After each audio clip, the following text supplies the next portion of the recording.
Good day, everybody. It is Calxiyn here, and if you guys enjoyed this video, remember to subscribe for more RWBY videos, and that this video was brought to you guys by my patrons and my YouTube membership members, so thanks to them for the support. Today we will be talking about the RWBY fairy tale book, and our story today is The Man Who Stared at the Sun. Now, the interesting thing about this is that we have two versions of this story, sort of. They're not really that different. But we have a shorter story told by Fawkes in RWBY Before the Dawn, and then we have the one in the fairy tale book. So I thought it would be fun to sort of like read out both stories, basically. Not the whole story, but to read out Fawkes' version and then to talk about like the one that's in the fairy tale book. And so I really like Fawkes' explanation in the story, and you guys will see why.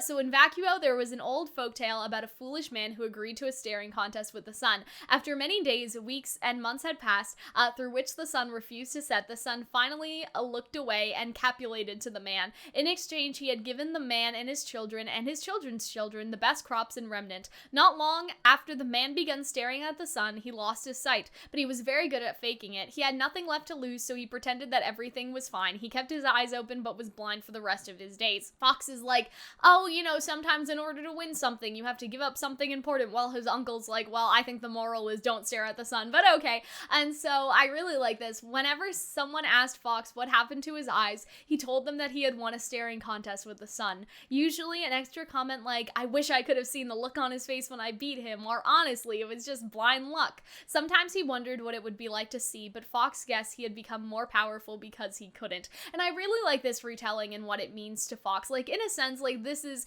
you know, representation for Fawkes. Like, he's able to connect with the story and apply it to his own life and sort of feel better about his own circumstances through the story, which is really important, and that Fawkes is the one who originally ponders that the moral of the story is about sacrificing things for something important. Now, the version in the fairy tale book is slightly different, simply because it just has more details, and the sun is also more personified. He's like, I don't feel appreciated. People don't show enough gratitude for me. The sun basically thinks that people criticize him too much about it being too hot or too cold or too cloudy, and the sun also thinks that people are quick to blame him, you know, for the failure of other people. Like, people are quick to blame the weather when they fail at farming and stuff like that. And so, like, you know, the sun is just doing his job, man. Like, no one would be able to have crops without the sun. And so it's said that basically the farmer and the sun are both proud of their jobs, and that's sort of important for later. And so the man is like, hey, what about a race? But instead the sun suggests a staring contest, and that's part of the sun's ego of wanting to be looked at and appreciated. Like, the sun is like,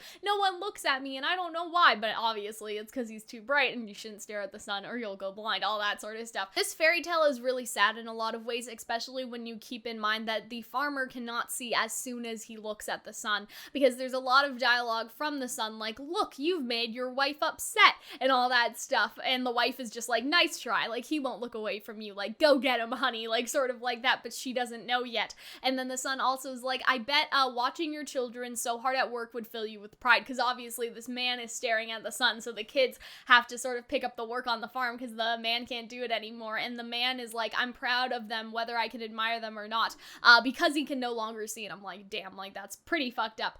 The sun eventually gives up and upholds a deal with the farmer, and that's where the pride thing comes back into play, because the sun is proud of doing his job and no one else is like getting the job done by the sun, if that makes sense. He's currently failing all the other people in the world by staying in one spot. That is sort of why the sun is like, okay, you win, I'm so proud of my job and I can't let the sun's name be slandered because I'm here staying in one spot all the time and the rest of the world is dying, sis.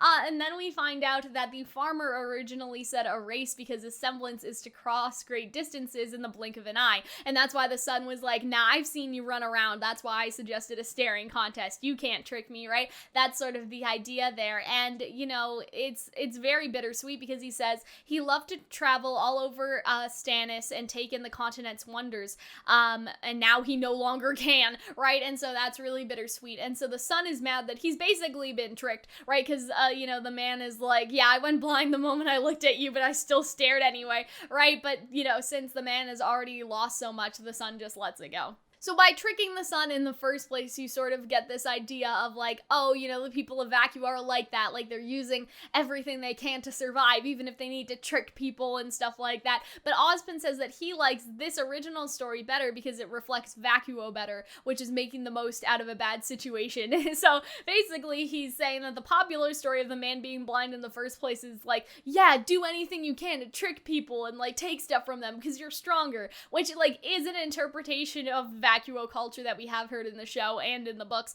You know, you have to be strong to survive in Vacuo, like the weak die, the strong survive, all that sort of stuff, right? But then the original story is sort of like, no, you're just making the most out of a bad situation, right? Now, people love to talk about whether or not the fairy tales actually happened, and again, guys, some fairy tales in the book are just fairy tales, right? Outside of a few select ones, we can assume the story is as real as The Little Mermaid or Jack and the Beanstalk, right? Like, there aren't giants in real life, and so I feel like, no, this fairy tale did not happen, the sun is not real, right? The only way that this would be able to happen if the sun was a stand-in for the god of light or something like that, but I don't think that that's the case. Like, guys, I think it's just a fairy tale, and I think it's also sort of a metaphor for what the people were feeling at the time. And so, for example, right, Jack and the Beanstalk, which I already mentioned. Like, the reason why there are so many grand feasts in fairy tales, so if you guys don't remember, Jack and the Beanstalk, he goes up the beanstalk, he steals from the giant, he gets lots of gold, and he also gets lots of food, right? And there's a big feast and all that stuff. Basically, that's because back in the day, like, when people were making these fairy tales, they were poor and hungry and fantasized about being rich and not having to worry about food and all that stuff. That's why Jack and the Beanstalk had, you know, sort of, I guess, come into popularity or started being spread, because it wasn't a sense like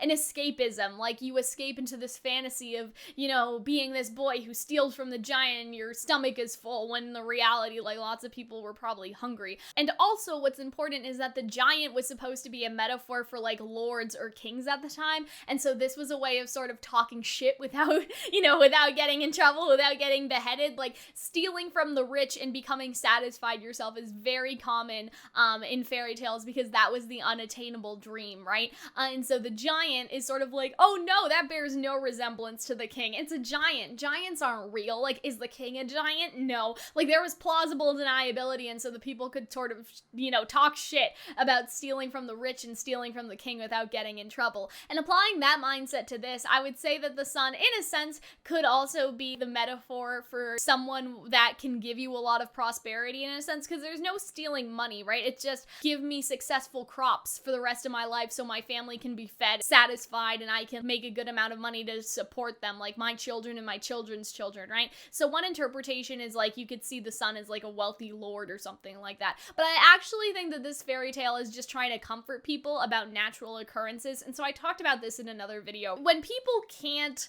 explain things, they make up gods. When people can't explain drought or storms, they're like, oh man, or like flooding or like tsunamis, they're like, oh man, Poseidon must be mad at us today, right? Like, I think the story was made by the people to sort of be comforting about the sun. Like, even though you're frustrated by the weather, it's necessary for growth, and it personifies the sun in a way to be sort of like comforting, in a sense. You guys understand what I mean? Like, similar to how, you know, flooding is attributed to Poseidon, again, let's say, right? The sun and the cycle of the seasons and stuff is also attributed, and so it's almost like, you know, nature is fickle, the sun isn't necessarily gonna help you all the time. Even if you're frustrated with the sun, it's necessary for the growth of your crops. And so I feel like personifying the sun is a lot like creating the god of the sun, which we see in other myths. And so the fairy tale, I think, is just trying to explain the importance of a natural event or natural events in general. Does that make sense? Like, I feel like that is basically what the story is trying to do. It's trying to comfort the people that are farmers and that could feel the same sort of frustration, and that would be the function for the story within Remnant. It would be that sort of comforting people. A lot of people think that there's actually another meaning in here, and it's applying it to Ironwood, and so that's sort of interesting. And we have this myth of like Icarus, right? Icarus who flew into the sun, and so people are like, flew into the sun, blinded by the sun, right? You know, there's sort of something to say about that there. And so basically what people are saying, that similar how the farmer sacrifices everything for his family, Ironwood also sacrifices everything for Atlas, Atlas, that Ironwood is willing to sacrifice everything and himself for Atlas, similar to how the farmer was willing to sacrifice everything, right? Because it's not just his sight that the farmer loses, it's the ability to see his children, the ability to see his wife, the ability to see his farm, and to see the world, right? And so there's a lot that is sacrificed there for the sake of his children and his children's children being prosperous. And so people are actually saying that this fairy tale was probably included to sort of reflect on the headmasters. Instead of a farmer, it's the leaders, it's Ozpin, it's Ironwood, sort of something like that. And I feel like, again, that's interesting because you have, again, stories like Jack and the Beanstalk, which it's like, oh, like this fictional creature that seems to be in charge of something is a metaphor for a lord or a king. And so you sort of get like a double sort of thing there, that some people think that the sun is supposed to be a metaphor for, like, you know, someone in a position of power, but the farmer is also supposed to be a metaphor for somebody like Ironwood that will sacrifice everything for Atlas. So I think it's interesting, like, how many interpretations you could go with that, because, like, on one hand, isn't the sun, like, the sun's kind of like Ozpin in a sense. Like, Ozpin's like, hey, I'm doing everything like I can, like, people are quick to blame me, you know, if this happens or that happens, but I'm doing my job, I'm trying my best, I'm trying to stop, you know, Salem from destroying the world, like, no big deal. And then you have the farmer being like, but you're ruining my crops. Like, it's very much like Ironwood being like, but Ozpin, like, you're ruining my plan, right? You're ruining my shit. And so I kind of like that. It's a weird little thing. Ironwood wants to sacrifice everything for Atlas, for, like, his children's children and the children of the Empire, if you want to call it that. That's a little weird. And then you have the farmer doing the same for his children and his children's children. And so the sacrifice, they're willing to make that sacrifice to ensure prosperity, right? And it's almost a sunk cost fallacy thing. Like, the farmer has already been blinded, so, you know, I don't have anything else to lose. Like, let me just stand here and keep doing it. And that's, I don't know, it's just all extremely similar to Ironwood. And so I feel like the story may have been included for that, like, metaphorical references, that, like, as we sort of go through RWBY and see other characters, we can sort of apply the fairy tales to the characters that we're seeing, if that makes sense. So yeah, what do you guys think about this story? Do you guys think that it could apply to Ironwood? Let me know, and I will see you guys in the next one. Bye, guys.